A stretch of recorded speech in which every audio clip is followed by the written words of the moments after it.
Ouais, comment ça se travaille, ça, pour le coup, en chef opérateur, cette espèce de variation rythmique constante qui fait que tout à coup, alors je pense dans les scènes très bizarres, y compris sur le plan du rythme du film, il y a par exemple la scène du casting, qui est vraiment très très étrange, oui. parce que là, pour le coup, c'est du plan continu, il y a évidemment la reprise 2 fois, ça pourrait absolument plomber le film si on ne sentait pas que c'était déjà passionnant.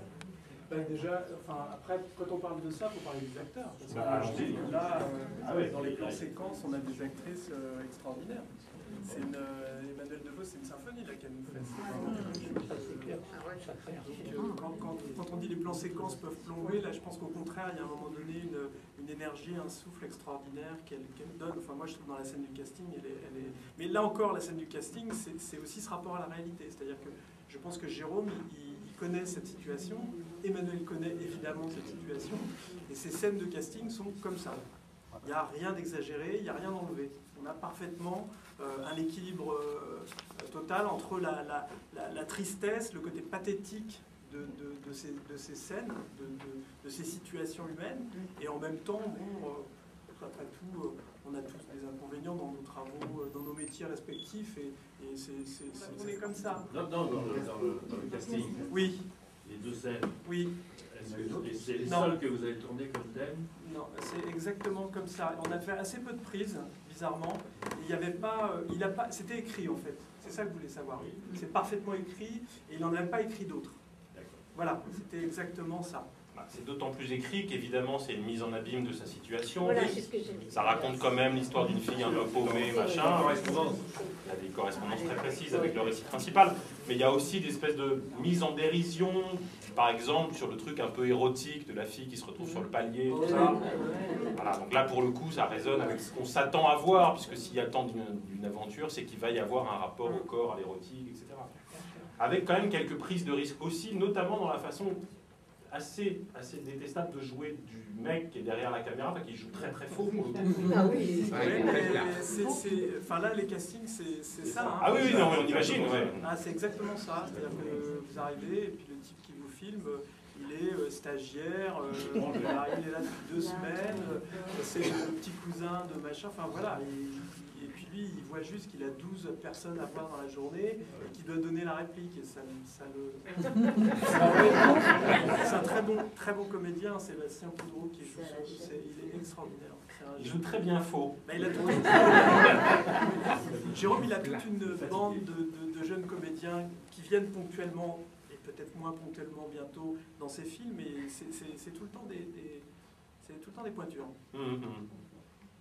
Dans les détails, puisque moi ça me fascine quand même, il y a par exemple des choses qui m'intéressent sur le début du film.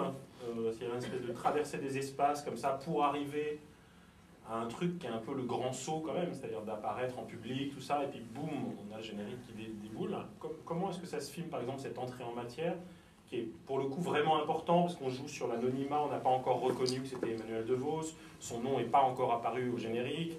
Les spectateurs de Montreuil peuvent penser que c'est une nouvelle actrice qui s'appelle Emmanuelle Bedos, tout ça. Je l'ai déjà fait avant la vanne. Ouais, bah oui, t'as vu les marches à répétition. Donc c'était quoi par exemple ce choix de lumière-là, d'accompagner le corps d'une actrice de dos dans cette traversée des espaces, comme s'il y avait une espèce quand même de tunnel pour arriver à ce point, quand même un peu de lumière, je crois, qui est la confrontation avec le public. Mais là encore, je crois, pour l'avoir fait déjà, parce que je connais presque mieux le théâtre que le cinéma, ou je préfère presque parfois... C'est-à-dire que c'est vraiment comme ça. Là, on est dans la restitution aussi de sa vie. Alors, il y a une espèce de remise en lumière sur le premier étage, les loges, mais l'ambiance est comme ça, une fait ses vocalises, ça va, ça vient. Là, on avait tourné beaucoup plus de scènes, parce qu'il y avait des scènes qui étaient après aussi, et Jérôme les a pas mises. Mais quand elle va sur scène, c'est exactement... on est avec elle, il n'y a rien de... On est encore dans un réalisme qui, je l'espère, n'est pas du réalisme... il y a quand même une certaine beauté dans ce qu'on fait avec Jérôme. On essaie quand même de mettre de la grâce, enfin la grâce, non, il n'aimerait pas qu'on dise ça, parce que la grâce, on ne la cherche pas, on la trouve par hasard, mais voilà. Mais il y a la bon, ben voilà, mais en tous les cas, on soigne les choses, on ont fait les choses avec un soin qui est peut-être pas dans la tradition d'un cinéma vérité, mais malgré tout, c'est la vérité. C'est une vérité qui est très construite, mais c'est la vérité. Et ce plan séquence, il est ultra simple. Il n'a pas été si simple à faire, mais en fait, quand on descend avec elle, on ne peut pas imaginer plus sommaire. C'est la manière la plus sommaire de faire. Vous imaginez, vous êtes avec une comédienne une actrice qui va aller sur scène. Vous voulez pas qu'on la voie, ça c'est le truc du metteur en scène. Il n'y a qu'une position pour la caméra. Et vous voulez dire au spectateur que vous allez l'accompagner de manière très proche pendant tout le film. Vous mettez la caméra ici et vous bougez pas d'un centimètre. Voilà. Et le tunnel, il est là d'ailleurs.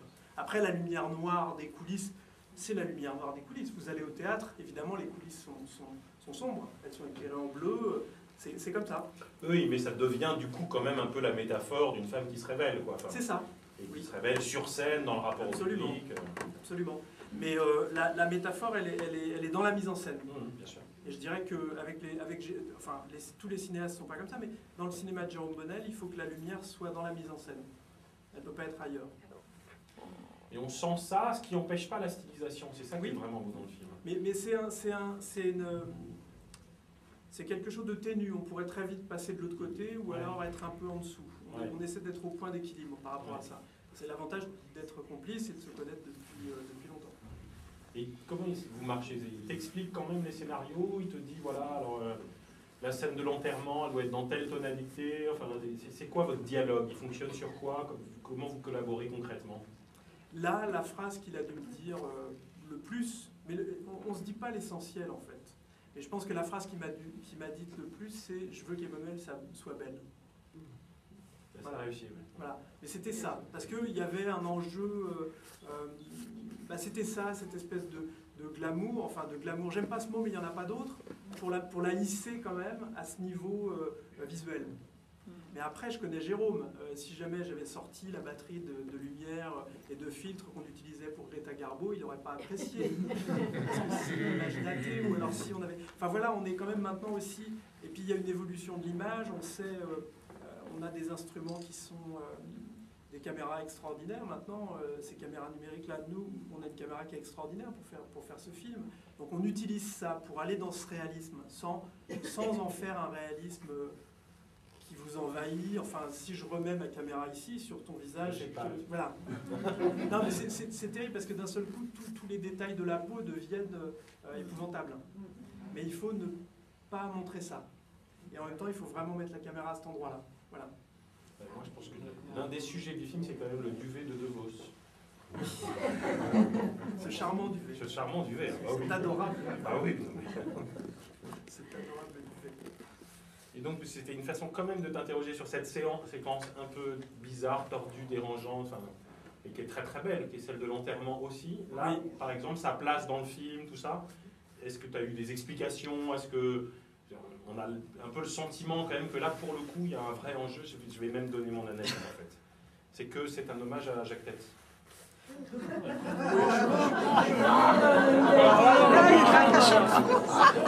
Il nous l'a fait à tous les coups. On est là jusqu'à 10h du matin. Citez-moi dans l'histoire du cinéma une autre scène dans laquelle il y a un intrus qui se retrouve dans un truc d'enterrement et à qui on vient faire la bise à la fin. Les vacances de Monsieur Hulot. Il n'y en a aucun autre. C'est pas le cinéma de référence de Jérôme. Non, je sais, Mario, j'en ai déjà dit. Néanmoins, il y a quand même un truc de Tati, probablement très inconscient. Il y a un truc de Pierre Etex aussi, mais qui est la discussion au café. La discussion au café sur l'économie avec le professeur qui dit juste par ailleurs. Ce qui est formidable, c'est qu'il pourrait être ridicule et tout ça, et ce qu'il dit n'est pas faux. Non, il l'a fait valider par des experts. Ah ouais, c'est ça. Oui, c'est ça, voilà. Non, mais c'est très... Moi, ça ne veut pas dire que j'y crois, mais en tout cas, il l'a fait valider.